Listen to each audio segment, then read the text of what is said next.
अस्सलामुअलैकुम, क्या हाल चाल है दोस्तों। उम्मीद है सब खैरियत से होंगे। तो आजकल बहुत सारे लोग शेंजन वीज़ा की तरफ भाग रहे हैं, कह रहे हैं कि जी हमने शेंजन वीज़ा अप्लाई करना है। सबसे पहले मैं बता दूं शेंजन ओपन भी है या नहीं। देखिए मार्केट में जब रूमर आता है तो सारे लोग कहते हैं कि जी एक चीज़ का रूमर फैलता पूरी मार्केट में, ऐसा कि जी पकड़ लो पड़ जाती है। तो देखिए दोस्तों, सबसे पहले एक चीज़ समझना ज़रूरी है। शेंजन में अभी सिर्फ इटली ओपन है, डेनमार्क ओपन है, उसके बाद ग्रीस ओपन है, आइसलैंड और नॉर्वे। आइसलैंड और नॉर्वे की मैं पहले भी बता चुका हूं कि वो लिमिटेड केस होते हैं, हर बंदे का अप्लाई नहीं हो रहा। जहां तक ग्रीस की बात है, डेनमार्क की बात है या फिर इटली की बात है, ये ओपन है। अब ग्रीस और डेनमार्क की दो ऐसे कंट्रीज हैं कि कोरोना से पहले भी जब हालात बिल्कुल नॉर्मल थे, ठीक थे, ये तो तब भी वीज़ा नहीं देते थे। मैंने आपको जैसे अपनी लास्ट वीडियो में बयान किया था, अगर किसी ने भाई ने नहीं देखी वो वीडियो देख के उसको पता चल जाएगा। मैंने स्टैंप्स दिखाई थी आपको ग्रीस वीज़ा की, जो स्टैंप लगाता है पासपोर्ट के ऊपर, मैंने वो भी दिखाई थी आपको कि जब अच्छी सिचुएशन थी, अच्छी ट्रैवल हिस्ट्री थी, तब भी लोगों को वीज़ा नहीं मिले।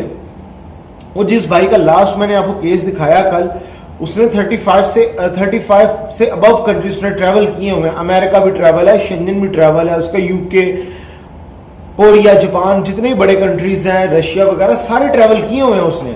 फिर भी उसकी डेनमार्क की ग्रीस की रिफ्यूजल लगी। ग्रीस इतना स्ट्रिक्ट कंट्री है।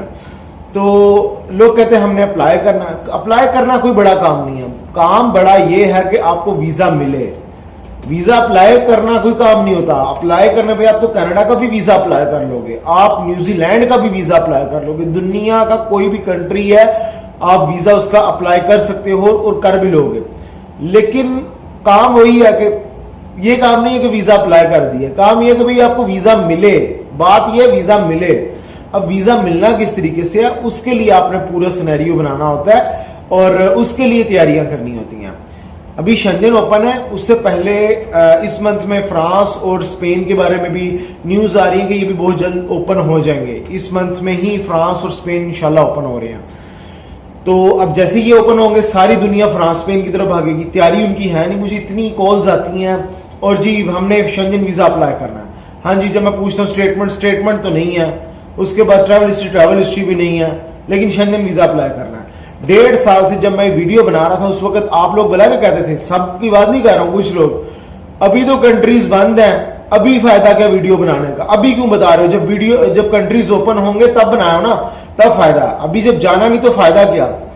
मैंने उस वक्त आपको वीडियोस बना के कहता रहा हूं, अभी आप अगर बेशक नहीं जाते हो, नहीं जा सकते हो, लेकिन आप बैंक स्टेटमेंट तो बना सकते हो कि नहीं बना सकते। बैंक स्टेटमेंट की तरफ फोकस करो। कुछ कंट्रीज पूरा साल ओपन रहे हैं, पूरे कोरोना में ओपन रहे हैं, आप उन कंट्रीज का ट्रैवल कर लो। जिस तरह यूके की बात कर लूँ, जिस तरह मैं उसके बाद तुर्की की बात करूं, इजिप्ट की बात करूं, ये कंट्रीज तो पूरा साल पूरे कोरोना में ओपन रहे हैं, ये तो बंद ही नहीं हुए थे कभी। तुर्की तो खासकर जब पीक कोरोना था ना, उस वक्त भी तुर्की ओपन था। कुछ कंट्रीज तो भाई पीक कोरोना में भी चलते रहे हैं, तो आप कैसे कह सकते हो। तो उस वक्त मैंने जब बात की थी ना कि आप इन कंट्रीज का ट्रैवल कर लो, तो कहते थे फायदा नहीं इन कंट्रीज का, हमने जाना शेंजन जाना। तो अभी आप वीडियो नहीं बनाओ, जब ओपन होगा तब बनाना। लोग इस तरह की उस वक्त बातें करते थे। आज वही लोग कहते हैं जी हमारे पास कुछ है नहीं, हमने जाना है, तो बताओ अब मैं कहता हूं जी आपको वही नए सिरे से चलना पड़ेगा। स्टेटमेंट बनाओ 6 महीने की, इटली के लिए 6 मंथ की चाहिए, 6 महीने की स्टेटमेंट बनाओ, 3 से 6 महीने ट्रैवल हिस्ट्री बनाओ। अप्लाई करना है, मैं कर देता हूं, फीस लेनी है, अप्लाई हो जाएगा। जिस भी कंसल्टेंट के पास जाओगे, एजेंट के पास जाओगे, एडवाइजर के पास जाओगे, उसको अपनी फीस से मतलब है। उसको मतलब नहीं कि आपका वीजा लगे नहीं लगे, फीस लेनी है, वीजा अप्लाई हो जाना।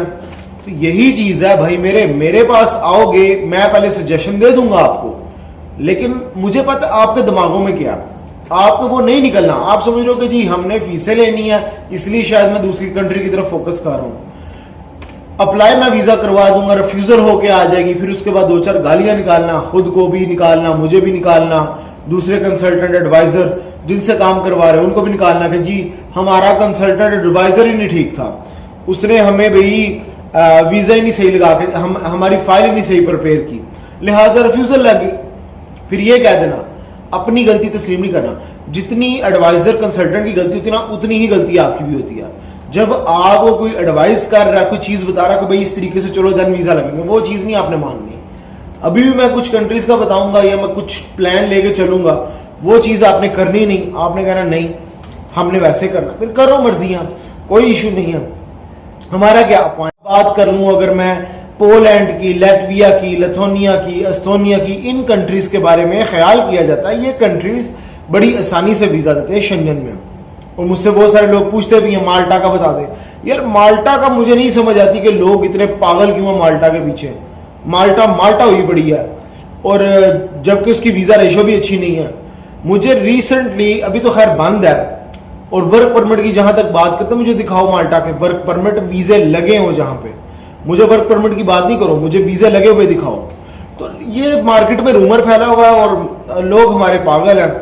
अब ये पोलैंड हो गया, लैटविया, लिथुआनिया, एस्टोनिया, इन कंट्रीज का वीजा अप्लाई करना है। इनके वीजा बड़े मिले भी हैं। किसी जमाने में ये वीजा बड़े आसान थे वीजा लेना, लेकिन वही बात हुई कि डॉक्यूमेंटेशन है नहीं आप लोगों के पास और वीजे अप्लाई कर रहे हैं। क्योंकि लैटविया करता है इंटरव्यू, आपको लैटविया का पहले नाम ही नहीं पता था। अच्छा, लैटविया की मैं एक बात करूं, जब आपने इंटरव्यू देने जाना है, वो आपसे कभी कभार ये भी क्वेश्चन कर लेते हैं आपने नाम सुना कहां से, लैटविया के बारे में बताओ, पता कैसे चला। इतने हमारे लोग होते हैं जिनको कुछ भी नहीं पता होता। वो जी बस, अभी कल एक भाई ने फोन किया हुआ था, एक कंट्री का नाम, खैर मैं डिस्क्लोज नहीं करना चाह रहा हूं, कंट्री का नाम भी नहीं लेना आ रहा था उसको, कह रहा था उसके साथ कोई कंट्री लगता है मैंने उधर जाना है। क्यों जाना है जी? वैसे ही घूमने फिरने। मुझे पता है क्यों जाना है, घूमने फिरने नहीं जाना, कि जिस मकसद के लिए जाना ना मुझे पता है। खैर लैटविया, वो पूछते हैं कि आपको नाम पता कहां से चला। तो ये आपके पास इंफॉर्मेशन होती नहीं, सर्च की नहीं होती है, बस देखा देखी अप्लाई कर रहे होते हैं। अब मैं जब कह रहा हूं कंट्रीज जो आपने ट्रैवल करने हैं, जिनमें रशिया है, बेलारूस है, यूक्रेन है, ये कंट्रीज अप्लाई करो। इन कंट्रीज का बेशक इनकी फीसें ज्यादा जाती हैं, इनके क्योंकि इनविटेशन कॉस्ट और गारंटी लेटर और होटल बुकिंग, इनकी फीसें ज्यादा जाती हैं। लेकिन ये वीजा की, ये आप ट्रैवल करने के बाद अगर आप शेंजन की तरफ मूव करते हो, अप्लाई करते हो, आपके वीजा मिलने के चांस इंक्रीज हो जाते हैं। लेकिन नहीं, हमने डायरेक्ट ही जाना है।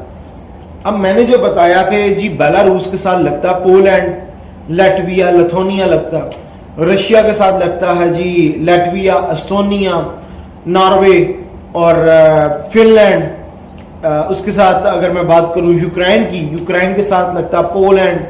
इस तरह की कंट्रीज में जब बताता हूं, आप अगर इन कंट्रीज से ट्रैवल करके आ जाओ और नेक्स्ट टाइम जब शेंजन वीजा अप्लाई करो, इन्हीं कंट्रीज में से पोलैंड का कर लिया, लैटविया कर लिया, लिथुआनिया का कर लिया, एस्टोनिया कर लिया, आपके पास एक बड़ी जेन्युइन किस्म की रीजन बन जाती है। देखें जी, मैं लास्ट टाइम गया था बेलारूस और पोलैंड या फिर लैटविया, ये सेम एक रीजन बनता है।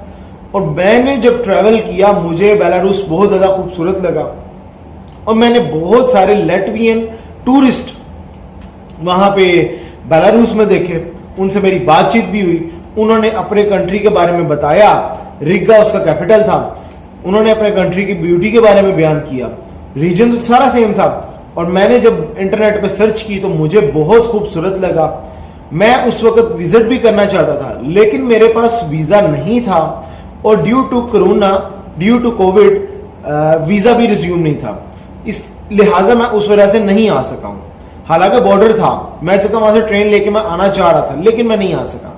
अब चूंकि वीजा रिज्यूम हो चुका है, मैं चाहता हूं कि मैं लैटविया अप्लाई करूं। मैं लैटविया को एक्सप्लोर करना चाहता हूं क्योंकि मुझे वो रीजन बहुत पसंद आया।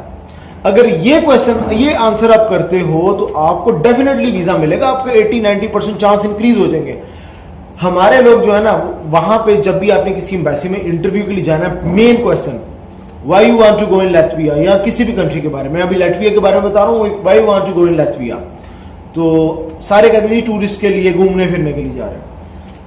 आपका जब ये आंसर ही डिफरेंट तरह का जाएगा, डेफिनेटली आपको वीजा मिलेगा। अपने आंसर थोड़े डिफरेंट बनाओ, नहीं समझ आ रही डायरेक्टली। अच्छा, मुझे बहुत सारे लोग कहते हैं व्हाट्सएप नंबर देते हैं, व्हाट्सएप नंबर लेके क्या करना भाई?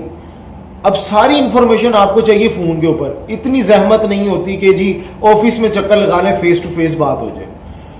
मैं यही बात करता हूं भाई, मैं अपना व्हाट्सएप नहीं देता हूं क्योंकि मैं किसी को रिप्लाई नहीं कर पाऊंगा, फिर आप लोग ही मुझे बुरा भला कहोगे। लिहाजा आप मुझसे जो व्हाट्सएप मांग रहा है मैं उसको व्हाट्सएप नहीं दूंगा।